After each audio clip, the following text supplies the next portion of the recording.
Yo, Trev. Hey, man. Guess what time it is? It's showtime, Jay. Well, you know what that means.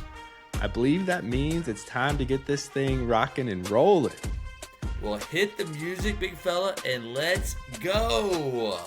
Hello and welcome to the Game Plan. Our show is brought to you by Bringing the Heat Media and 4D Leaders. This show is dedicated to using sports to create positive change. So be ready to get inspired, uplifted, and empowered through thought-provoking conversations specific to the world of youth sports with some of the top minds in the game. I'm your co-host, Trevor Rosenthal, MLB All-Star and single-season save record holder for the St. Louis Cardinals, with Jason Holzer, co-founder of 4D Leaders and best-selling author. Jason, what's up, brother? Good to see you. What's going on in your world? Well, sounds like we're having more snow tomorrow, so it's February in Missouri, so, it's learning to, not allow external circumstances to determine my thoughts and feelings, if you will. So, I see what you did there. You know what I mean, right? I'm thinking like, oh, snow, yes, heck yeah, I'm excited about that. Just because you can get so caught up in the doldrums of certain but it's like, how do I stay excited? What's the positive thing? And our one of our previous guests, I've been reading his book, Confidence Overrated. Travis Thomas talks about being a buffalo. Now, buffaloes like just go right at the storm. So I'm like, all right, get my shovels ready, ready to go, get the kids out there, and have a good time. What about you, Trev? Yeah, typical Midwest. You never know when you're gonna enter or leave winter and head into spring. It's just kind of like you never know. It doesn't ever seem to come soon enough, and right when you think you're there, it reminds you, nope, we're not quite done yet. But no, I'm doing good. I agree. I mean, I keep seeing this quote pop up on my social feed of not letting anybody hear you complain, and even yourself. And I don't know that I don't know about you, but there's times where when I've been more intentional about it, I find myself complaining about something, and then I've scaled it back to where I'm not complaining to other people, but it's still in my mind like, oh man, this weather, why does it have to, I'm stuck in this traffic, why does the weather have to be like this today? And it is important, I think, like you said, not letting those external circumstances control the way we are thinking. And I don't know about you, how you feel. Kind of, you're a Kansas City guy, kind of disappointing, right? Coming off the Super Bowl, and that helps me. That also I think is a good point. We can talk about it today. We got a great guest that can speak some wisdom into this subject. But you think about a guy like Patrick Mahomes, right? The weight of the world seemingly on his shoulders, these big expectations, and then to come up short. I mean, talk about external circumstances. You got to find a way, right? Like if you're him, everybody in Kansas City's mourning, I'm sure, but for him, it's like, life goes on. You got another day. He's got a lot of football ahead of him, Lord willing, I imagine.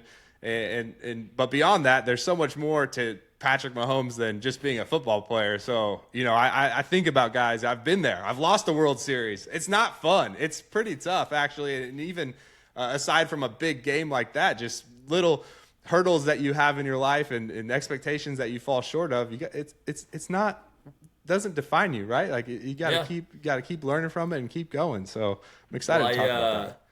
And before we get our guest on, I have listened or read one thing out of an old wisdom book. It said that the law of gratitude is the law of increase. The law of complaint is the law of decrease. So every time you're complaining, like you're taking things away from what you hope to have. So I've been really practicing. Like anytime I have a complaint in my mind, I'm like, nope. What's the flip of that too? So Patrick Mahomes, he's gonna learn from it. He's gonna get better from it, right? I mean, I think being thankful for all circumstances, like. He's going to be better because of it. So, and to your point, at the end of the day, it's a game. Yeah, it's a big one, but, it's not going to define him or his legacy for that matter either. So, what do you say we dive in and bring our guest on, Trev? I like what you're thinking. All right. Well, today we're going to dive deep into the power of the mind. Hey, so there we go. We have a special guest who's helping athletes of all levels unlock their mental game and achieve peak performance. He's a certified mental performance coach with a passion for helping athletes overcome obstacles and reach their full potential. Please welcome Justin Levine to the Game Plan. Justin, welcome to the show, man. Thank you. I'm excited to be here. Excited to talk about the mental game a little bit. You're not Yeah. related to Zach Levine, are you? No relation. Okay, just checking. Or Adam, no relation to Adam either. Or oh yeah, there we go. Okay, Yeah, all right. Is it Levine or Levine? Levine. It's Levine. Ah, Levine. there we That's go. okay. Yeah. You're close. I like you, Jason. You committed. Levine. I was gonna go Levine, but you were full commit. We were close. Well, I was trying to make him, like get connected. Maybe they're long lost cousins, So I figured why not? So Adam Levine. I could go down a whole rabbit hole with Adam Levine. I've been getting into some old rock music lately, but yeah, Justin, thrilled to have you. We want to talk a little bit just to give our listeners some context of where you're coming from, where you're at, where you've been. But yeah, let's talk about your journey into becoming a mental performance coach. I know you have maybe touch on your accreditations and your certifications a little bit. You've really done a lot of work to get to where you are today. So you're a trusted, we have a lot of confidence in the source of information that you're going to bring. But then on top of that, I think you're going to bring a lot of wisdom because of the experience you've had so far in your life. But yeah, share a little bit about your personal experience. I know there's the story with concussions and how that sparked your passion for helping athletes overcome mental challenges. Yeah, for sure. So I grew up playing baseball. I always wanted to play baseball. Got to high school baseball, and my junior year, halfway through the season, me and another kid on the team collided during a drill and blacked out for a little bit, learned I had a concussion. Didn't really know what it was because all I had heard about concussions in the past was from watching football. These guys get a concussion, they go on the 7-day concussion IR or whatever it is, and they're back the next week. So I'm like, okay, no big deal. I'll be back soon enough. Wasn't exactly the case. Tried to come back in 2 weeks, was having a catch with my throwing partner on the foul line, and the ball looked like it was knuckling towards me. I was like, okay, I'm not ready for this. Not ready for this. So told my coach, like, don't think I'm ready to come back yet. Ended up shutting down for the rest of that season. Spent the summer and everything fine, just practicing, getting back in baseball shape.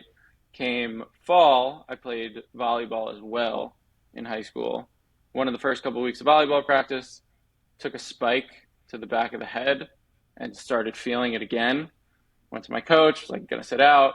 Went back to the neurologist that I had seen for the previous concussion, and he was like, yep, you have another one. And the fact that they're this close together is not good. It's pretty alarming. So he was like, basically like, my best recommendation is no more sports. And I was like, I don't want to do that. Nobody wants to hear that, obviously. But all I've ever wanted to do was play varsity baseball my senior year. Like, that's what I've been looking for the whole time. These are the kids I played Little League with. These are the kids I grew up playing. I knew at this point, college baseball, anything beyond wasn't going to happen because of these head injuries. But I was like, I just want to get to varsity baseball. How can I play one last season? So he introduced vestibular therapy to me, which was essentially physical therapy for concussion rehab. And it was a super lengthy process. I went 3 days a week for 6 months. And it was everything from relearning how to walk, essentially, to saying the alphabet and testing memory and all that sorts of thing.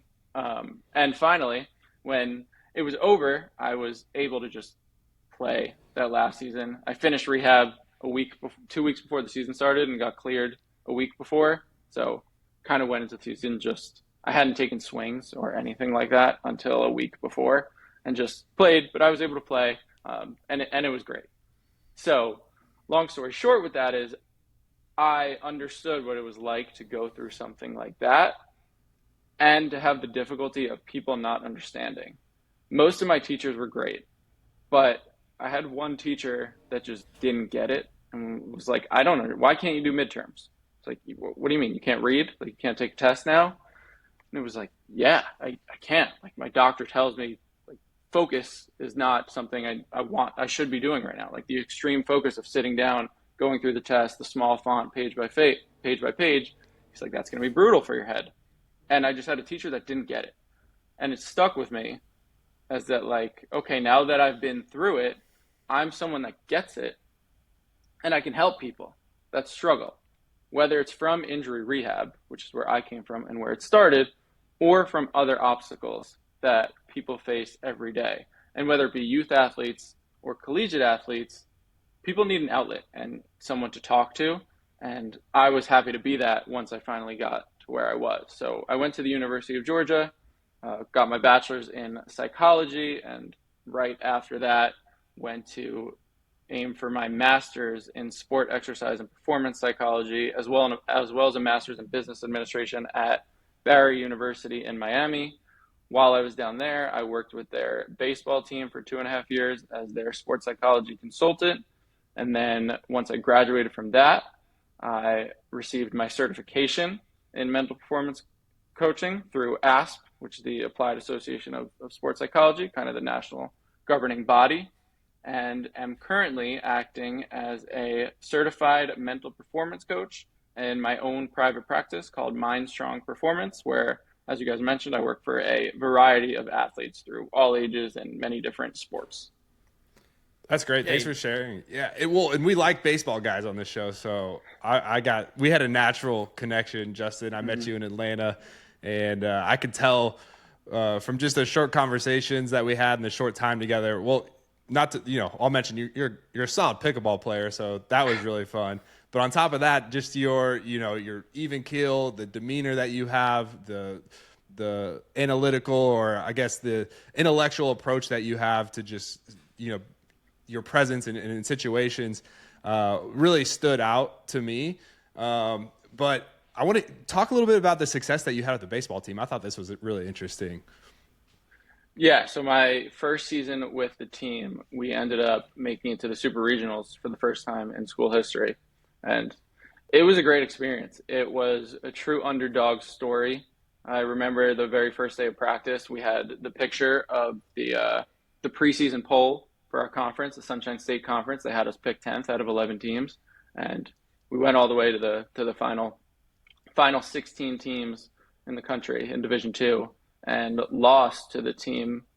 I'm pretty sure that we lost to Rollins, who I think ended up losing in the national championship. So it was a great run. It was very fun to be a part of. that's very cool, man. Yeah, it's a testament to how important the mental game is. And as somebody who's worked with athletes all across those ages, like you talked about, from youth to college, what are some of the common mental barriers that you're seeing athletes facing? And how can that mental performance coaching really help them break through some of those barriers to help them, become that version of themselves that they want to become? I think fear of failure and performance anxiety really stick out with athletes of all ages.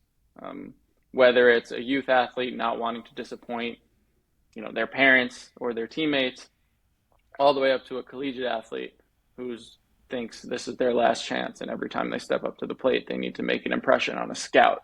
So that's always present, that fear of failure and performance anxiety, and they're generated often by high pressure situations, which lead to discomfort.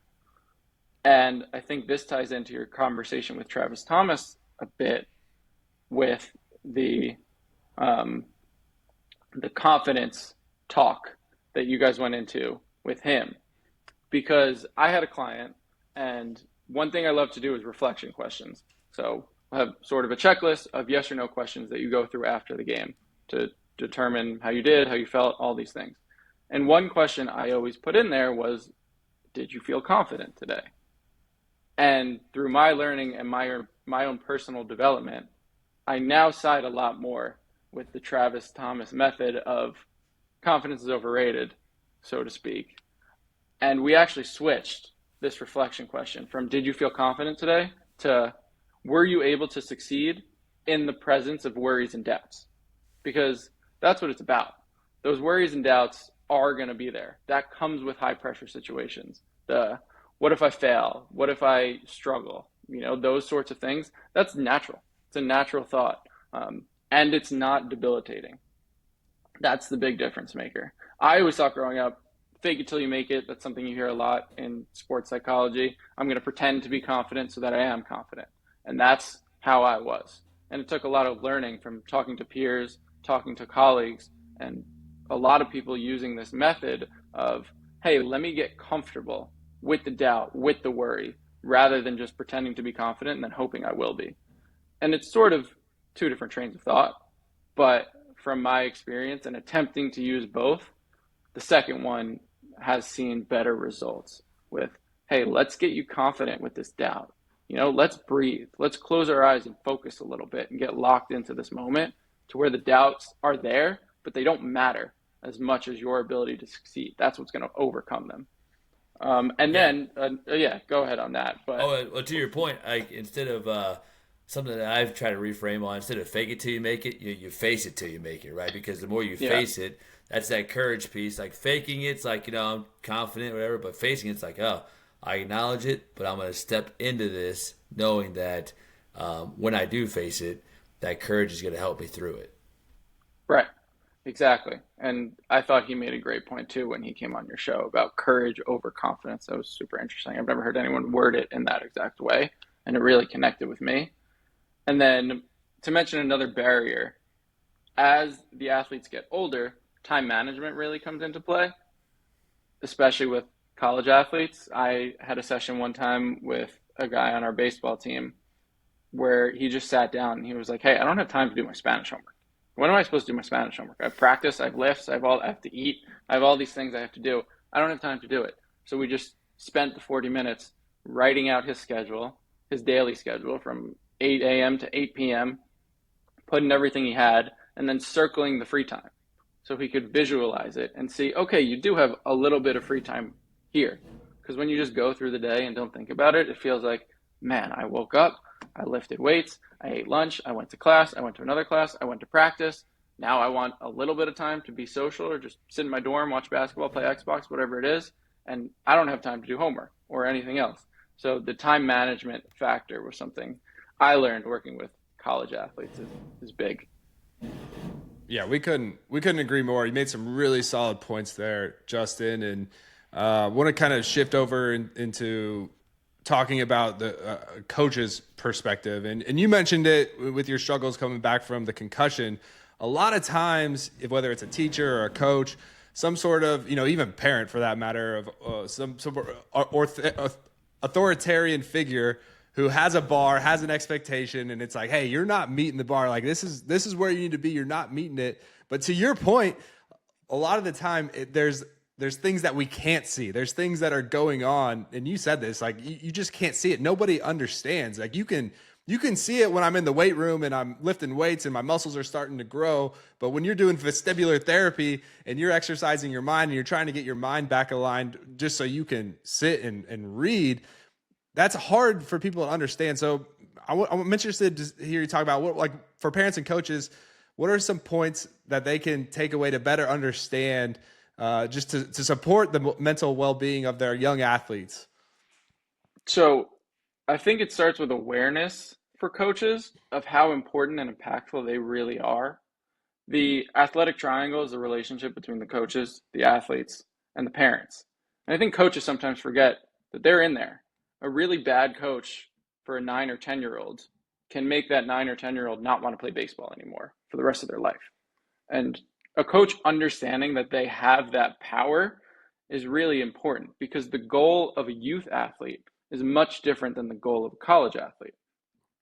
And this is according to, psychology textbooks and things of that nature. Like this is what I studied to take the certification test. And it was really interesting to me. The goal of youth athletes should be just to keep them playing. While the goal of collegiate athletes obviously is to play professionally and improve every day and all these different things. But when it comes to coaching youth athletes, that message gets a little lost. Everybody wants to win, and it's great to win, and it's great to work hard and push your athletes and all these things. But for a 9-year-old, the reward of really, really pushing them, if it comes with yelling at them and these things that and not really communicating with them, not giving them a voice, it could be more debilitating than anything else. And the power that these coaches have is huge. Parents are there, and a support system is everything. You need that support from your parents, but the coach makes up the other third of that athletic triangle. And understanding that they have this power over the athletes is so important because it could go the other way too. If you're playing multiple sports at 7 years old, you play, and your parents love baseball, you always think, I'm going to play baseball, baseball, baseball, and then your soccer coach is the best guy ever, then yeah, maybe you want to play soccer when you grow older. Like the power works both ways, and I think the coaches can act with that in mind so that they can achieve what they want to achieve and help these athletes continue to play sports.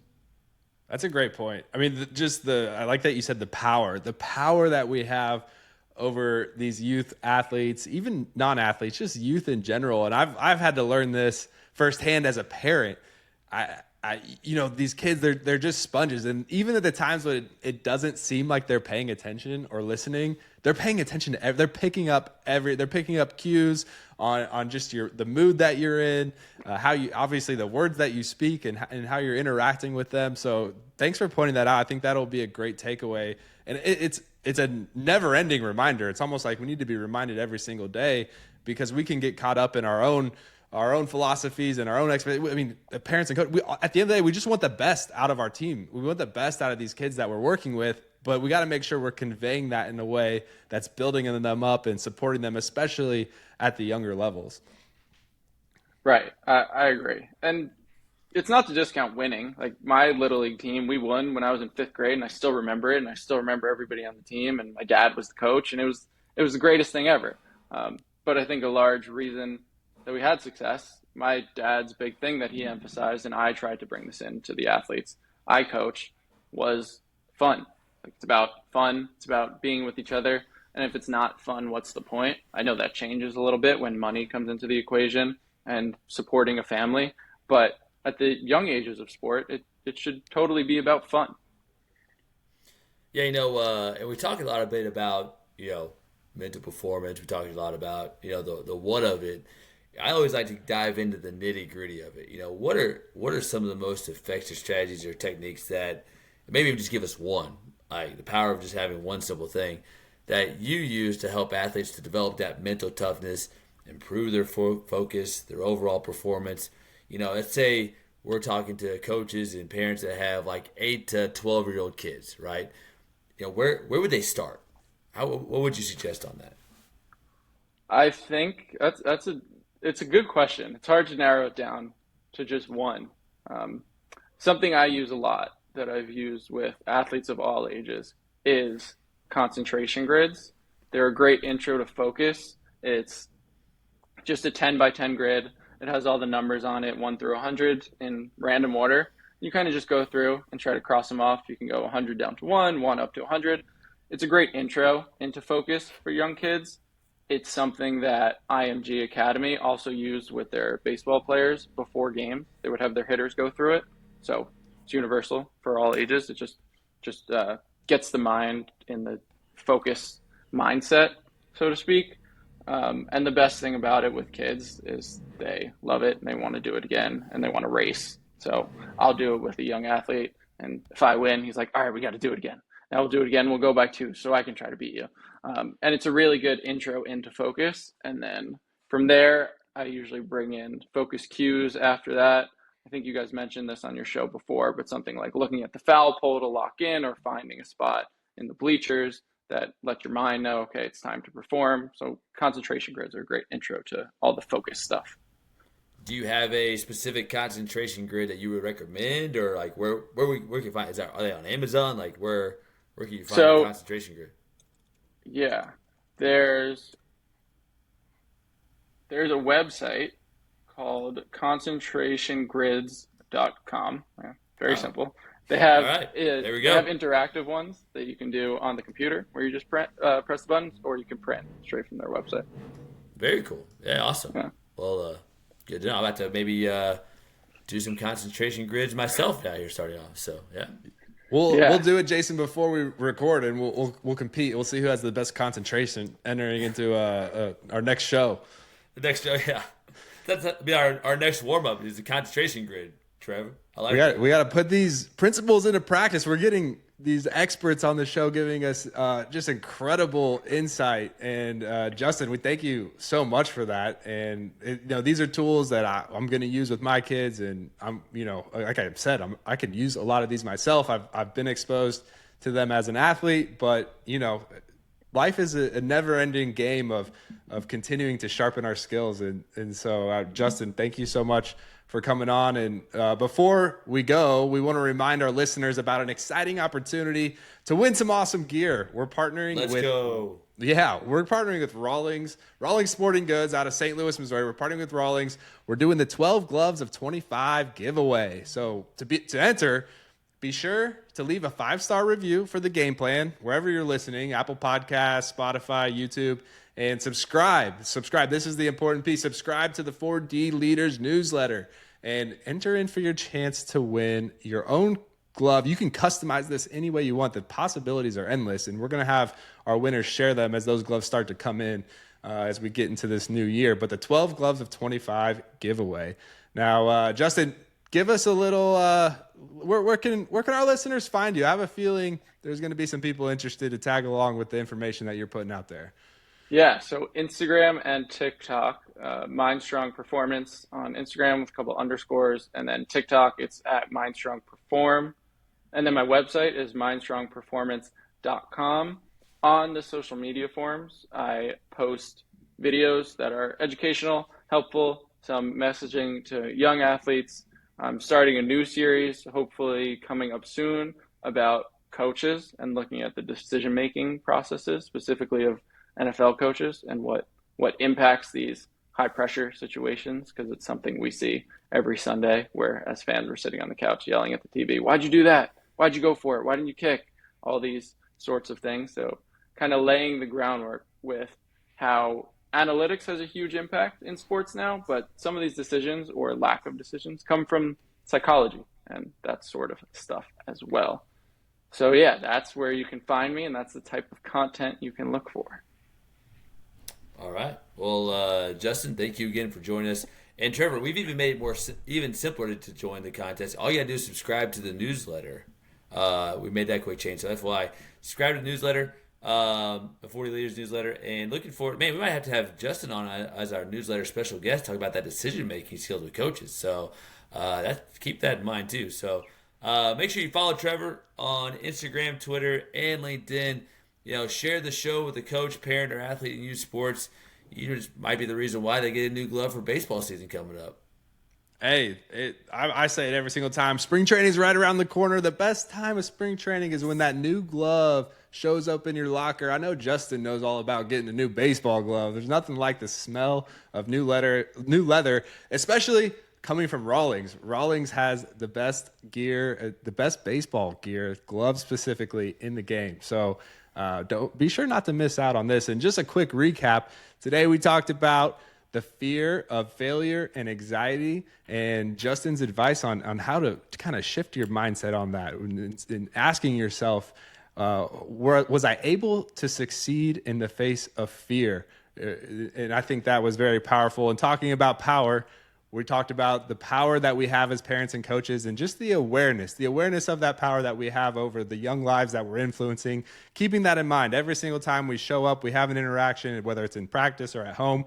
And just making sure that we are approaching these young lives with the intention to build them up, keep them in the game, keep them playing, and then as we go up the ladder to the collegiate level, continuing to help them sharpen their skills and prepare for the next level. And then what Jason and I are going to do, the last thing, concentrationgrids.com. It doesn't have to be concentrationgrids.com. This is not an advertisement, but just concentration grids or any other type of focus tool, preparatory tool that you can find to use. I agree with Justin. Those things are very valuable, and especially in the day and age where short bursts of attention are the trend. We're all seeking that dopamine hit from scrolling on our phones and getting the instant interaction, but taking some time to refocus and have intentional concentration, I think, will be important. So thank you, Justin.